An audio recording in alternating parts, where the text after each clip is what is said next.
യോഹന്നാന്റെ സുവിശേഷം 4:13-14.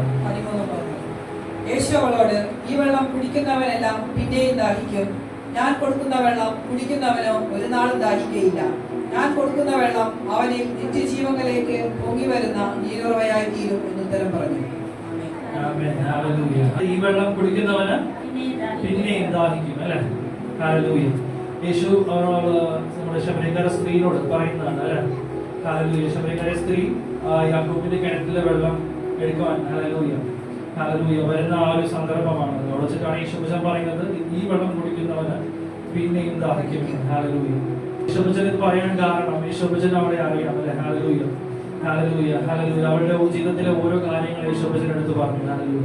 ഹല്ലേലൂയ. അവള് ആ ഒരു കിണറിലോട്ട് വന്നുകൊണ്ടിരുന്നു. പക്ഷെ അവളുടെ ആഗ്രഹം എന്ന് പറഞ്ഞ ദാഹം തീർക്കാൻ വേണ്ടി മാത്രമല്ല അവള് വന്നത്. നമ്മുടെ ജീവിതങ്ങളിലെല്ലാം ഇതുപോലെ കിണറുകളുണ്ട്. നമുക്ക് നമ്മൾ കേട്ടാർന്ന് നമ്മുടെ ഫോക്കസ് നമ്മുടെ സമ്പത്തിലാണെന്നുണ്ടെങ്കിൽ നമുക്കത് പ്രശ്നമായി തീരും അല്ലെ. നമ്മള് രാവിലെ നമ്മളോട് കേട്ടാർന്നു മുമ്പേ അവന്റെ രാജ്യവും സകലവും നമ്മുടെ ജീവിതത്തിൽ കുറെ വെല്ലുകളുണ്ട്. ഇതുപോലെ കുറെ കിണറുകളുടെ അവസ്ഥകൾ നമുക്കുണ്ട്. നമ്മുടെ സോഴ്സ് മാറിപ്പോകുന്ന സാഹചര്യങ്ങൾ നമ്മുടെ ജീവിതത്തിൽ ഉണ്ടാവാറുണ്ട്. നമ്മുടെ ഉറവ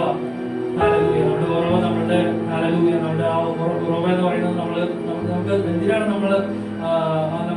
നമുക്കറിയാം അത് തെറ്റാണെന്ന് അറിയാന്നുണ്ടെങ്കിൽ നമ്മൾ ചിലപ്പോൾ അതിലൂടെ തന്നെ വീണ്ടും പോകും.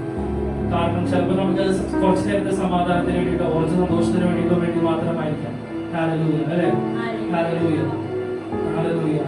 നമ്മുടെ ജീവിതത്തിലെ ഓരോ സാഹചര്യം ചിലപ്പോ നമ്മളിപ്പോ തനിച്ചിരിക്കുന്ന സമയങ്ങളിൽ നമ്മൾ ചിലപ്പോ ആ ടൈം ഇതാക്കാനായിട്ട് നമ്മൾ ചിലപ്പോൾ യൂട്യൂബിലൊക്കെ സ്ക്രോൾ ചെയ്യും, ഇൻസ്റ്റാഗ്രാമിൽ സമയങ്ങൾ ചെലവഴിക്കും. അപ്പൊ നമ്മുടെ ആ ഉറവ മാറിപ്പോകാനായിട്ട്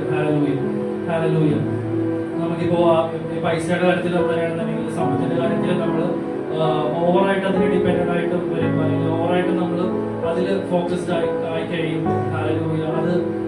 നമുക്കിപ്പോ കേട്ടതുപോലെ തന്നെ അത് നമുക്ക് ഒരു പാപത്തിനുള്ള കാരണമായി തീരും അല്ലെ. നമ്മുടെ ജീവിതത്തിൽ കുറെ സാഹചര്യങ്ങൾ അതുപോലെ ഉണ്ടാവാറുണ്ടെങ്കിൽ ഇതുപോലെ നമുക്കിങ്ങനെ ഒരു റെക്കഗ്നീഷൻ കിട്ടുമ്പോൾ നമുക്ക് സന്തോഷവും അല്ലെ. നമുക്കിങ്ങനെ എന്താ പറയാ നമ്മളൊരു കാര്യം ചെയ്യുമ്പോൾ അത് വളരെ നല്ലതായിരുന്നു ഒരാൾ പറഞ്ഞു. അങ്ങനെ കുറെ പേര് നമ്മൾ പറഞ്ഞു കഴിയുമ്പോൾ നമുക്കൊരു ഇത് തോന്നും അല്ലെ. ആ ഒരു നല്ലൊരു ഫീലിംഗ് തോന്നുന്നില്ല നമുക്ക്. ഒരു ഹൈ എല്ലാവരും നമ്മളെ സ്നേഹിക്കുന്നുണ്ടെന്നുള്ളൊരു തോന്നലൊക്കെ നമുക്ക് വരും. പക്ഷെ ഇപ്പൊ അങ്ങനെ നടക്കാത്തൊരു സാഹചര്യത്തിൽ നമ്മൾ എന്ത് വിചാരിക്കും, നമ്മൾ ആകെ ഡെസ്പൈറ്റ് അല്ലെ. പിന്നീട് നമ്മൾ അതിനു വേണ്ടി ശ്രമിക്കും, എനിക്ക് നന്നായി ചെയ്യണം എന്നുള്ള രീതിയിൽ നന്നായിട്ട് എന്താണ് എനിക്ക് എല്ലാവരുടെയും അപ്രീസിയേഷൻ കിട്ടണം എന്നുള്ള രീതിയിൽ ഞാൻ വീണ്ടും എന്തെങ്കിലും പരിപാടി ചെയ്യാൻ നോക്കും അല്ലെ. ഞാൻ കൂടുതലായിട്ട് അതിനെ ഡിപ്പെൻഡഡ് ആയിട്ട് വരും. എന്റെ ശ്രദ്ധ മാറിപ്പോയി അല്ലെ, എന്റെ ഫോക്കസ് മാറിപ്പോയി. എന്റെ ഫോക്കസ് ഞാൻ ഒന്നിനെ പണത്തിലായി പോയി, അല്ലെങ്കിൽ എന്റെ ആ ഒരു കാര്യം സാറ്റിസ്ഫൈ ആവത്തി ആ ഒരു കാര്യം ചെയ്യുവാനായിട്ട് എന്റെ ആ ഒരു ഫോക്കസ് മാറിപ്പോയി.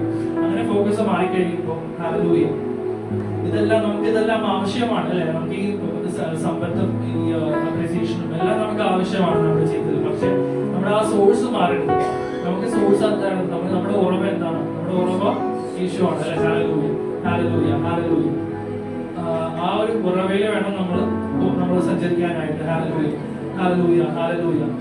യിരെമ്യാ പ്രവാചകന്റെ പുസ്തകം 2-ാം അധ്യായം 13-ാം വാക്യത്തിൽ ഇങ്ങനെ പറയുന്നു, എന്റെ ജനം ജീവന്റെ ഉറവയായ എന്നെ ഉപേക്ഷിച്ചു, വെള്ളമില്ലാത്ത കിണറുകളെ പൊട്ടക്കിണറുകളെ തന്നെ കുഴിച്ചിരിക്കുന്നു. ഹല്ലേലൂയ. വചനം പറയുന്നത് എന്താണ്? ജീവന്റെ ഉറവയായ എന്നെ ദൈവത്തിനെ അവർ ഉപേക്ഷിച്ചു. എന്നിട്ട് എന്ത് ചെയ്തു? വെള്ളമില്ലാത്ത കിണറുകളെ പൊട്ടക്കിണറുകളെ തന്നെ ഉണ്ടാക്കാൻ ശ്രമിച്ചു കൊണ്ടിരുന്നു അല്ലെ. ഹല്ലേലൂയ. നമ്മുടെ നന്മ ഈശ്വരാണെന്ന് നമുക്കറിയാം. പക്ഷെ നമ്മൾ വേറെ ഫോക്കസ്ഡ് മാറി നമ്മൾ ആ വേറൊരു കിണർ കുടിക്കാൻ, നന്മ കാണാനായിട്ട് നമ്മൾ വേറെ കിണർ കുടിക്കാൻ നോക്കി കഴിഞ്ഞാൽ എന്ത് സംഭവിക്കും? അതിപ്പോ പൊട്ടക്കിണറായിട്ട് പോകും, അവിടെ നന്മ ഉണ്ടാവത്തില്ല. നമ്മുടെ നന്മ കാലിലാണ്, നമ്മുടെ ഉറവയായ ക്രിസ്തുവിലാണ്. അവരെ നമ്മൾ ഫോക്കസ്ഡ് ആയിട്ട് നമ്മുടെ ജീവിതത്തിൽ അവരെ ഫോക്കസ്ഡ് ആക്കി നിർത്തി കഴിഞ്ഞാൽ മുമ്പേ അവന്റെ രാജ്യവും നീതിയും അന്വേഷിച്ചാൽ അതോടുകൂടി സകലം നമ്മൾക്ക് കിട്ടും. അല്ലെ? ആമേൻ. ഹല്ലേലൂയ. ഹല്ലേലൂയ. ഹല്ലേലൂയ. യോഹന്നാന്റെ സുവിശേഷം 7-ാം അധ്യായം 37-38 വാക്യത്തിൽ പറയുന്നു, ദാഹിക്കുന്നവനെല്ലാം എന്റെ അടുക്കൽ വന്ന് കുടിക്കട്ടെ. എന്നിൽ വിശ്വസിക്കുന്നവന്റെ ഉള്ളിൽ നിന്ന് തിരുവെഴുത്ത് പറയുന്നവരെ ജീവജല നദികൾ ഒഴുകും. ആമേൻ. ഹല്ലേലൂയ. ഹല്ലേലൂയ. യേശുവിൽ വിശ്വസിച്ച് ഹല്ലേലൂയ അവന്റെ അടുക്കൽ വരുന്നവനെ ഹല്ലേലൂയ ഹല്ലേലൂയ അവന്റെ ഉള്ളിൽ നിന്ന് ജീവജല നദി ഒഴുകും. ഹല്ലേലൂയ. ഇവിടെ ആ ശമര്യക്കാരി സ്ത്രീയെ കണ്ടപ്പോൾ യേശുവിന്റെ യേശു അവള് എന്താണ് പറഞ്ഞത്? അവിടെ ഒരു ആത്മീയ ജലത്തിന് വേണ്ടിയുള്ള ഒരു ദാഹം ഹല്ലേലൂയ യേശു ആ സ്ത്രീയിൽ ഉണ്ടാക്കി. Hallelujah. Hallelujah. Hallelujah. Hallelujah. Hallelujah. Hallelujah. അവളിൽ നിന്ന് ഒരു പുതിയൊരു ഉറവ നമ്മൾ ഓരോരുത്തരും കർത്താവിനെ ഏറ്റെടുത്തപ്പോൾ നമ്മൾ ഓരോരുത്തരിൽ നിന്ന് ഒരു പുതിയ ഒരു ഉറവ ഹല്ലേലൂയ പുറപ്പെട്ടു. പക്ഷെ നമ്മളത് വെറുതെ ഇരുന്നാവത്തില്ല. നമ്മൾ എന്ത് ചെയ്യണം? നമ്മൾ ദൈവമായിട്ടൊരു കണക്ഷൻ വേണം. ഹല്ലേലൂയ. നമ്മൾ അതിന് നമ്മൾ ദൈവമായിട്ടൊരു കണക്ഷൻ ഉണ്ടാവണം. ഹല്ലേലൂയ. നമുക്ക് നമ്മുടെ സഹായത്തിന് വേണ്ടിയിട്ട് പരിശുദ്ധാത്മാവിന്റെ കാര്യസ്ഥൻ നമ്മളോട് കൂടെയുണ്ട്. ഹല്ലേലൂയ. ഹല്ലേലൂയ. നമ്മൾ ജസ്റ്റ് വചനം കേട്ടുകൊണ്ട് മാത്രം ഇരിക്കാതെ നമ്മൾ ദൈവമായിട്ടൊരു കണക്ഷൻ വേണം. നമുക്ക് പ്രാർത്ഥനയിലെല്ലാം നമ്മൾ ഒരു കണക്ഷൻ ഉണ്ടാവണം. ഹല്ലേലൂയ. ഹല്ലേലൂയ. ഹല്ലേലൂയ. അത് മാത്രമല്ല, അതിനുശേഷം നമ്മൾ എന്ത് ചെയ്യണം? ഈ നദി ഒഴുക്കണം അല്ലെ?